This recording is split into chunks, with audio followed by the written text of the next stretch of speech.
Warning, this podcast may contain bad language and content and films that some listeners may find uneasy to watch. I think the word was offensive there. Offensive. The language and content might be offensive. The films are... It was very inoffensive. Or at least I found it very inoffensive. Selina, opening salvo on that? It was Disney. It was Disney. What does that mean? I'll tell you what it means. One of the parents was dead.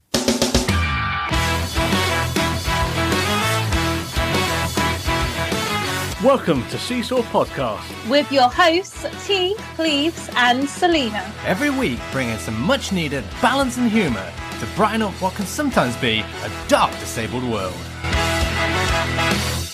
Hello one and all, and welcome back to another fantastic episode of Seesaw Podcast. Before we move into the admin, how are you, Selina? I see what you did there. Free admin now.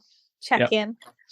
I'm alright. I've had a full on day, but I'm good. Oh, I have to say, actually, I had a call from Access to Work today, and the lady on the phone, this was an application since November I applied, and we're now middle of March. Finally called me. We've received your application. Yeah. And when, she's just checking my disability, and she actually arsed at me when I confirmed that I was totally blind. Wow. God, I hate Access to Work. I thought I couldn't hate them more. That's bad. I don't feel sorry for me. I feel sorry for your outdated systems. They're going online now. 21st century coming. Thank God. I might actually reapply. This might be the time where I actually do put another application in. In a way, they've shot themselves in the foot because now people will actually apply for it. What else you been up to, Selina? Oh, I just got back from doing a guide dog talk at a rainbow group. And how did you describe the kids? They were young. Yes, you did describe them as that, to be fair. They were cute, though. I could have taken one home. Not legally, anyway.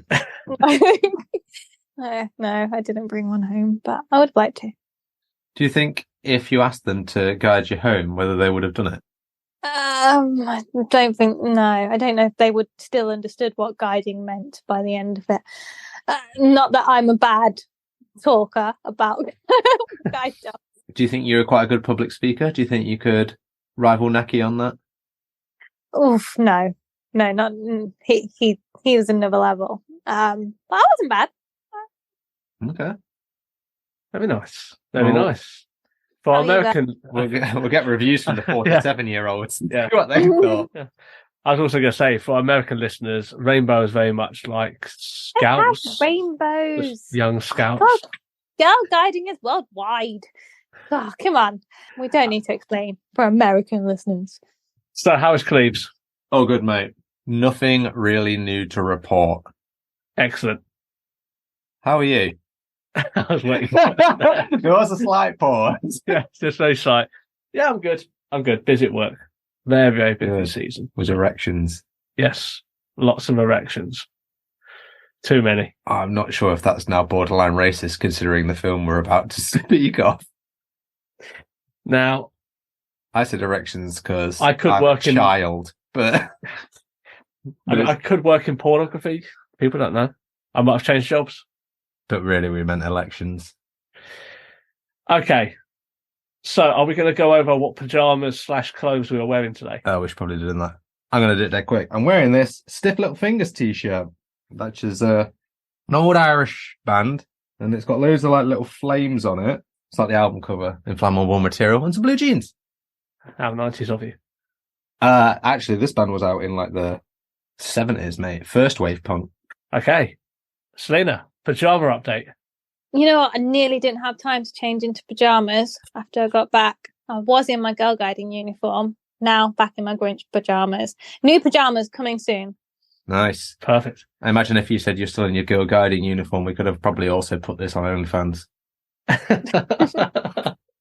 Gotta make money some way. And I am wearing a white knitted jumper and blue jeans. No hats. Wow. Yep. You are indoors after all.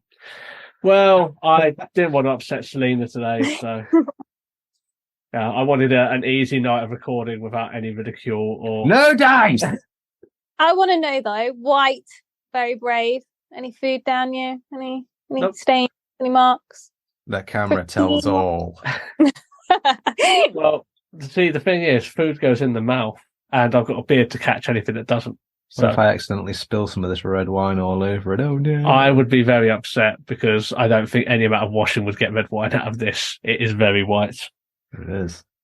Okay, so we are back once again with the second episode of Seesaw Seenema, and this week's movie/film was selected by Selina. Do you want to say what we watched for this installment?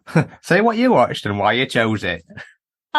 We watched Chang Can Dunk on Disney Plus. I chose it because it's quite recent. It was released on the 10th of March.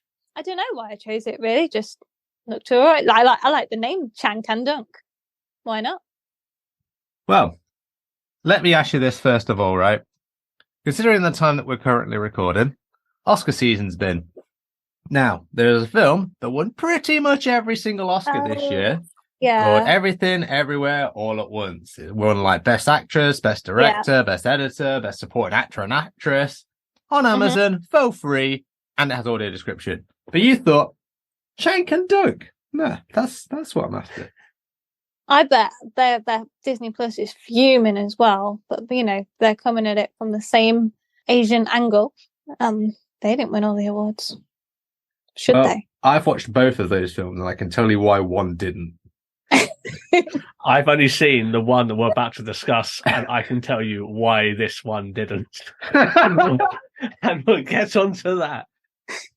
Okay, T, do you want to do the rundown, the synopsis of the film? Actually, no, fuck it. Let's do the little jingle first. Seesaw Cinema coming at you. This is the jingle. Let's go. All right. Well, that's not it. Maybe you can take a stab at it next time, Selina.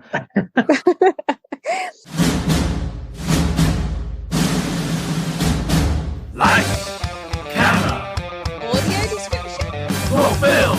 Seesaw Media proudly presents Seesaw Cinema. Bringing you audio described reviews of the latest and greatest films. Today's production, Chang Can Dunk.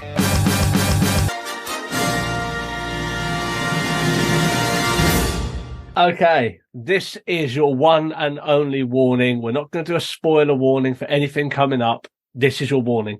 If you haven't seen it, don't bitch if I'm going to spoil it all here, because this is what we did last time. It's what we're going to do going forwards.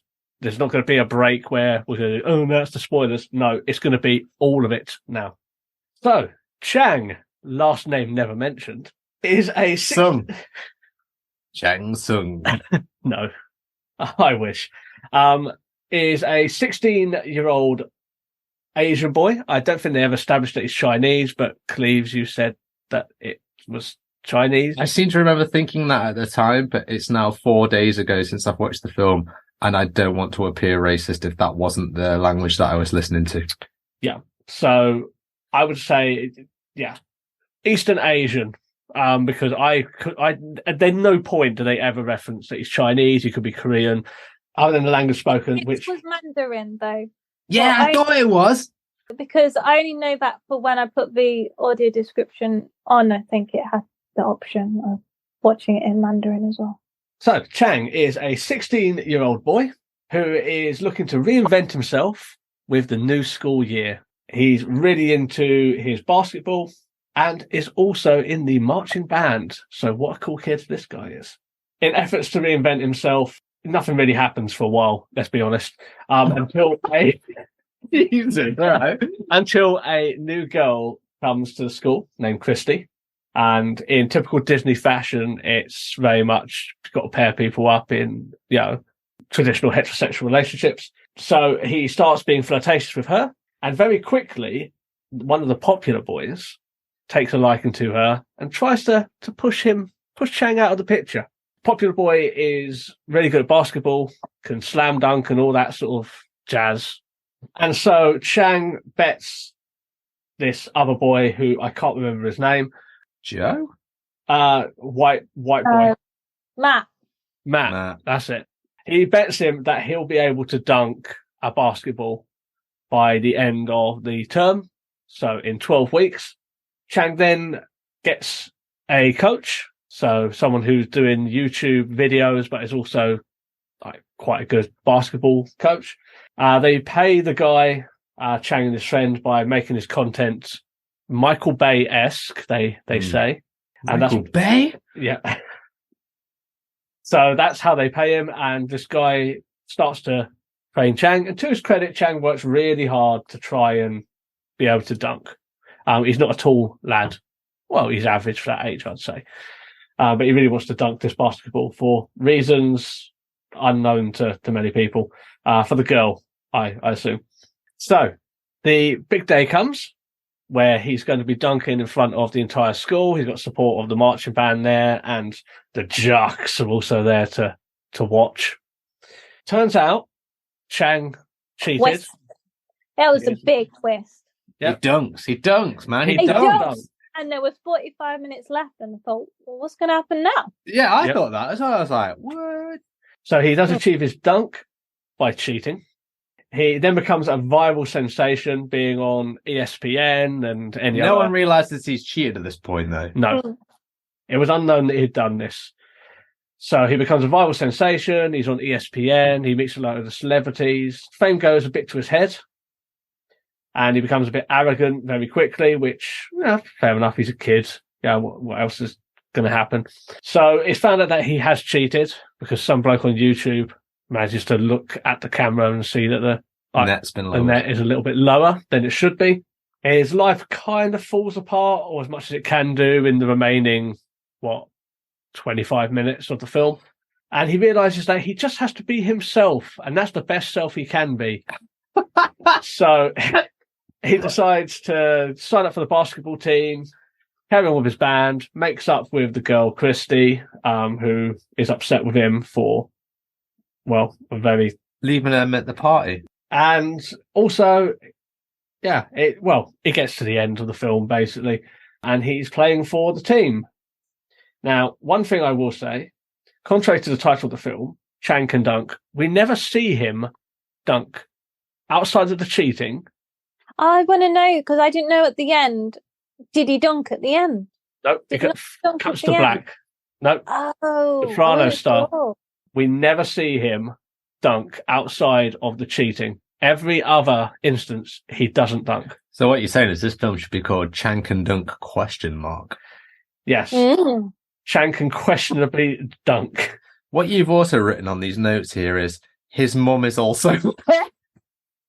Okay. His mum was the- also what? His mum is also there. Oh.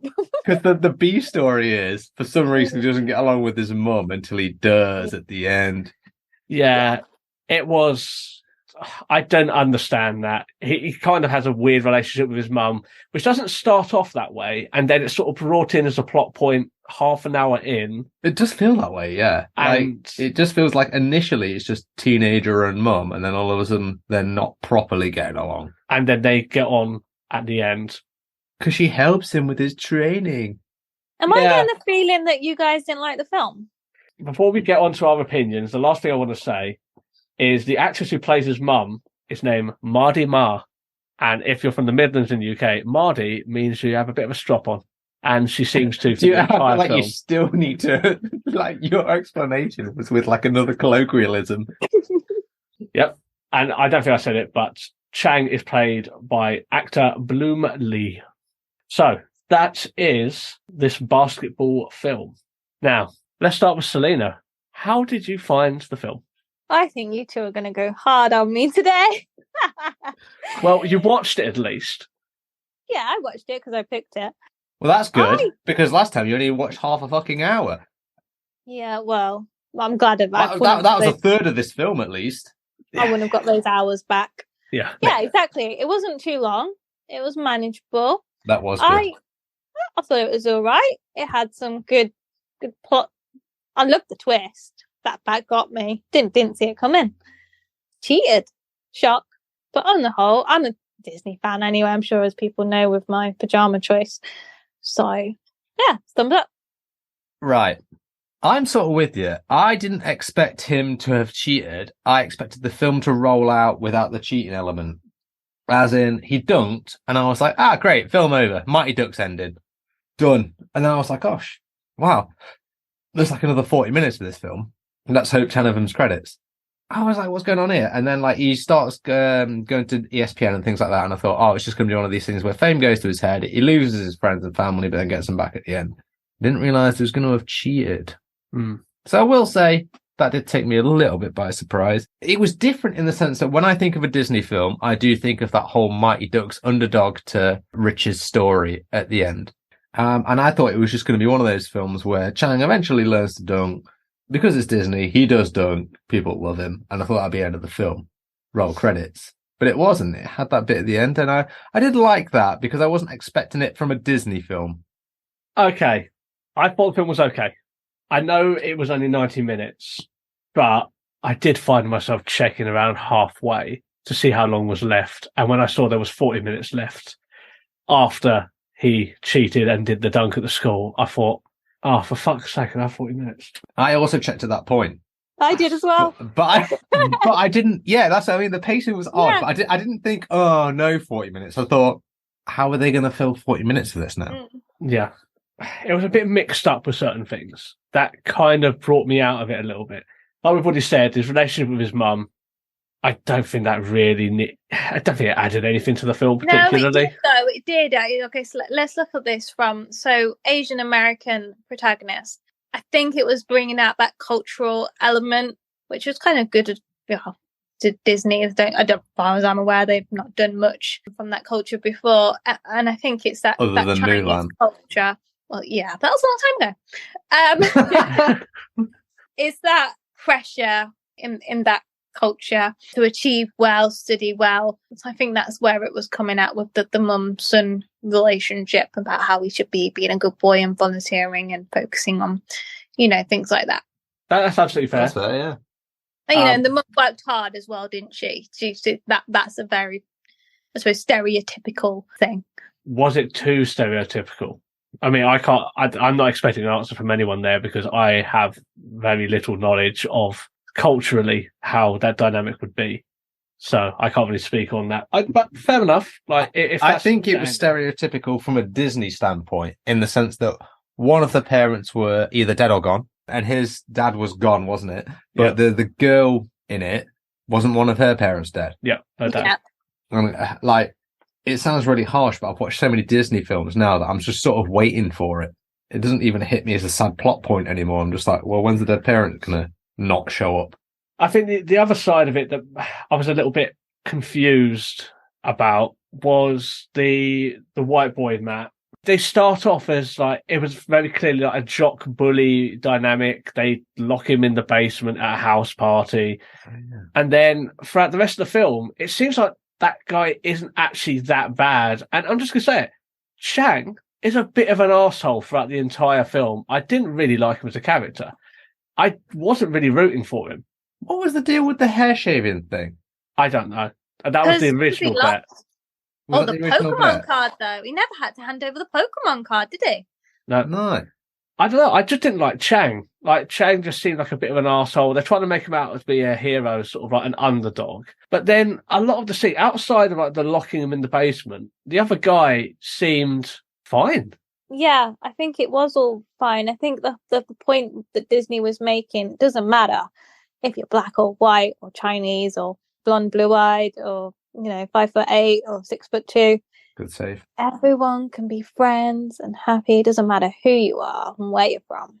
But at the same time, I'm like, I don't know. Maybe I've seen too many things like Karate Kid and stuff where it's a proper beatdown of the underdog and then they prevail at the end. Where this wasn't the case. It just seemed a bit confused, and I like I say, I just think Chang was a bit of an arsehole in a lot of instances here, to the point where I didn't really like him as a character. Isn't that good? Because you've seen the Mighty Ducks a million times. Well, I've seen the Mighty Ducks a million times in various forms. So maybe this film was a little different in that respect. I don't mind that, to be honest. I don't mind the blurring of the bad and the good. Yeah, I suppose. I was rooting for him to not land it, but he cheated to actually get the dunk, but I'm glad he didn't legitimately dunk in the entire film, because regardless of how hard he trained, I thought he was a bit of an arsehat a lot of the times. And this is sort of about the entire film. What's the obsession with dunking? I know that's what the film's about, but is this some huge achievement that kids aspire to do who are into basketball? Probably. Everyone got to have goals. Can T dunk? I've never tried, but probably not.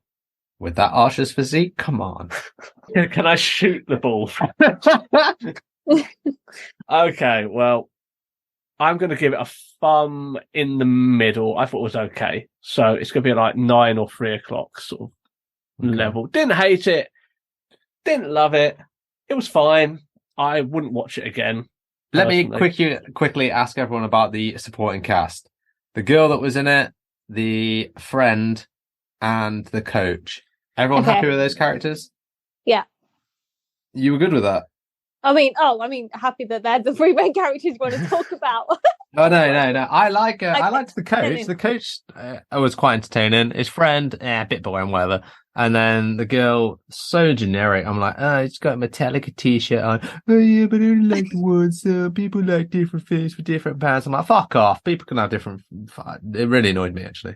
Well, I didn't know that the girl was black. I watched this by myself predominantly, and then Santi just came in at the end, and it's like you'd never have an Asian American and a black girl like together. It's like least likely coupling that you'd see. So Wow. I was like, oh, is she? I thought she might have been South American. I thought she might have been something, but I wasn't sure. I was going to ask him anyway. So yeah. Well, that leads us on to the next part, which is the audio description, because that was a lack of the audio description to inform you of the characters. So, shall we kick it off with, was the narrator good, before we get into the actual content? She was American. Yes. That's what you wanted to say, right? Hey, it was an American film. Fine. Yeah. That's Yeah. fine. It was fine. The voice didn't irritate me or anything. I don't think she said anything in the wrong way. She delivered it fine. I agree. I think it was very, by the numbers, fine.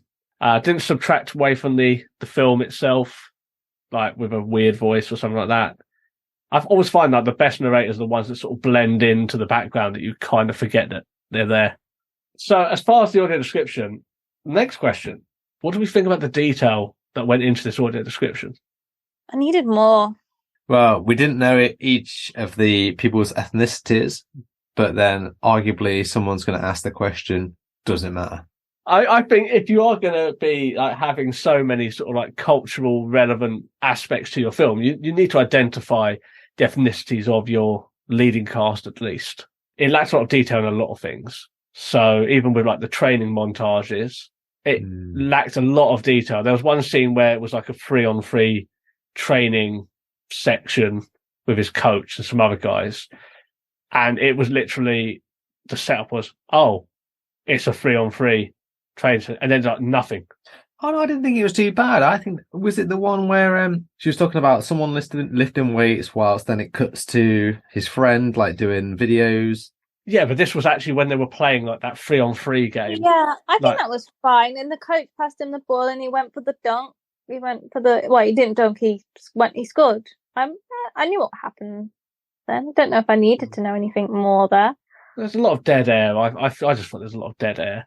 And maybe that's because I could see to a degree what was on the screen. Like there was enough lighting for me to sort of pick up on things. I don't know, maybe that would have been too much to put in there. But sometimes there's always a lot of music and stuff, wasn't there? Sometimes like in those kind of scenes. So do you talk all over the music? Does that take away from the music aspect of it and the atmosphere it's trying to create there? So it's got to get the balance. Yes, but you've got Spotify if you want to listen to music. It's a film. I did feel like that was the case though, a little bit, like when talking over some of the music. I don't know, so I feel like some of the music brings atmosphere, doesn't it? Mm.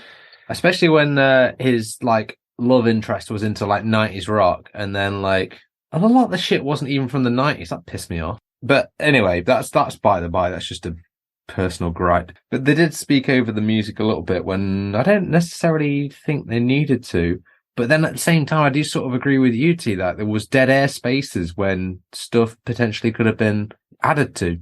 I'm not saying they have to talk all the time, but especially like I said, that little match of 3-on-3, pretty much nothing was said.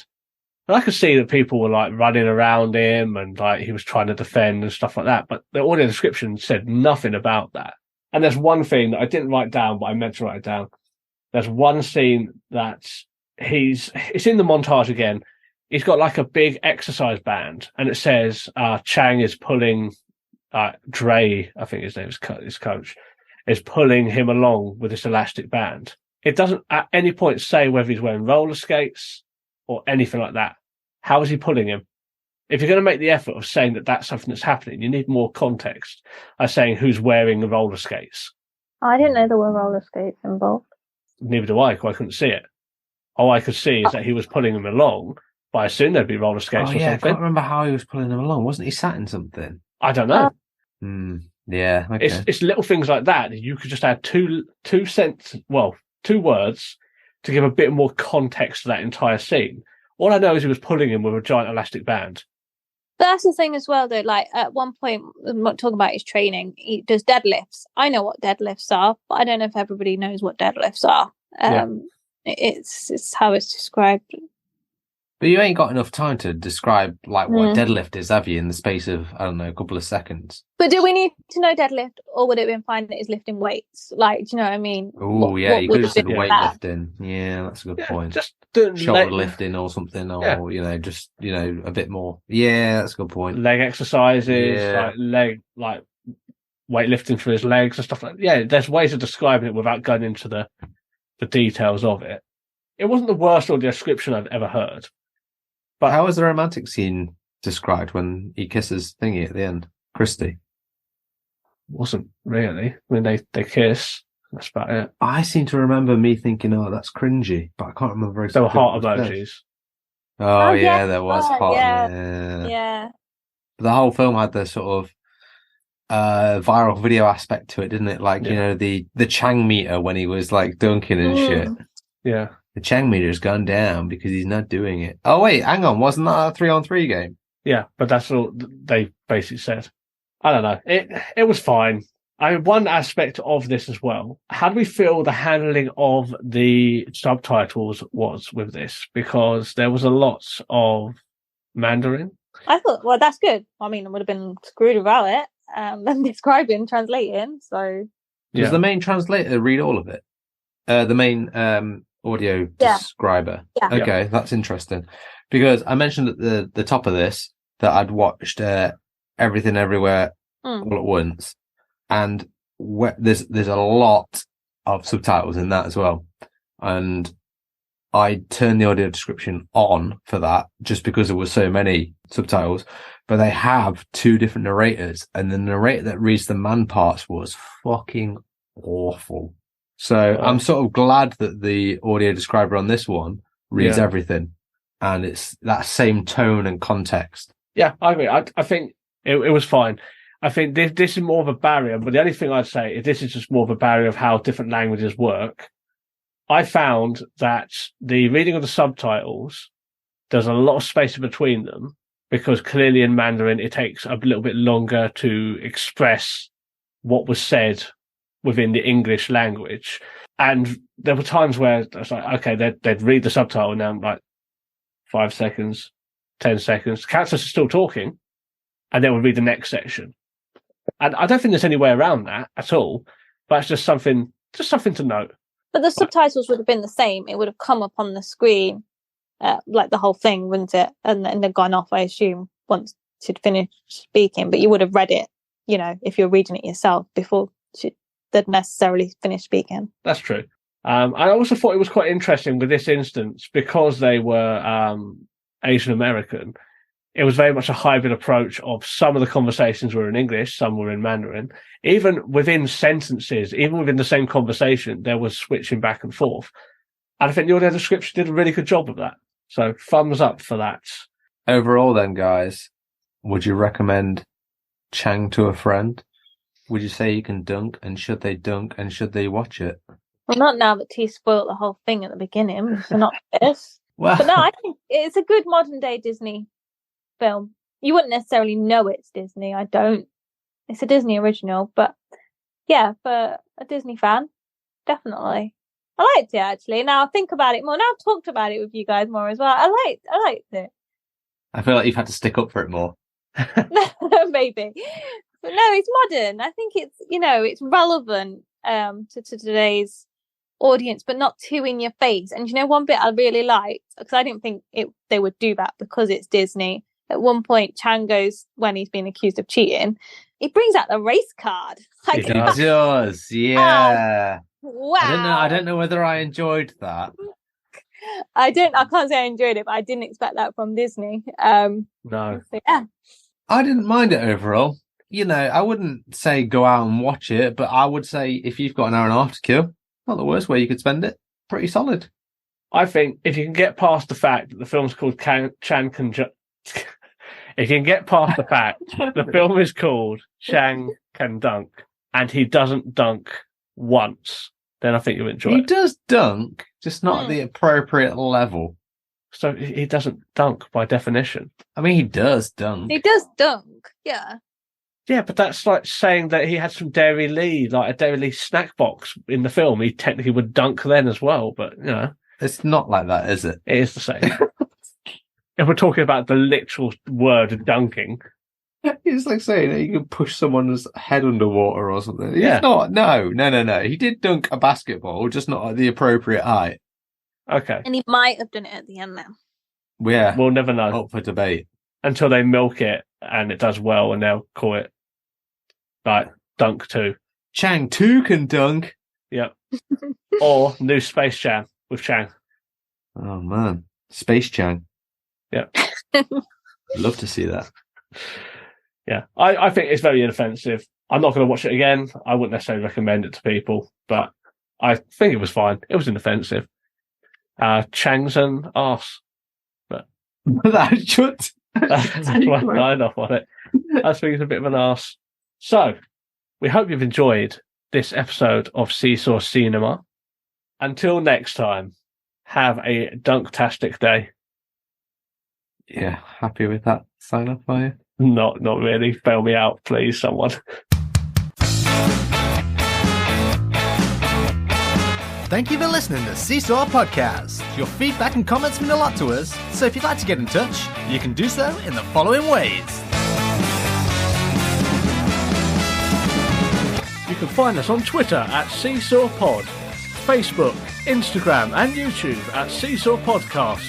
And you can also join us at seesawpodcast.com. Remember to like, rate, review, and share with a friend.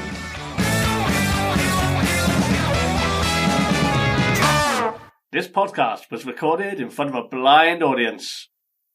And that's my gut. That was loud. I know. That's what I want.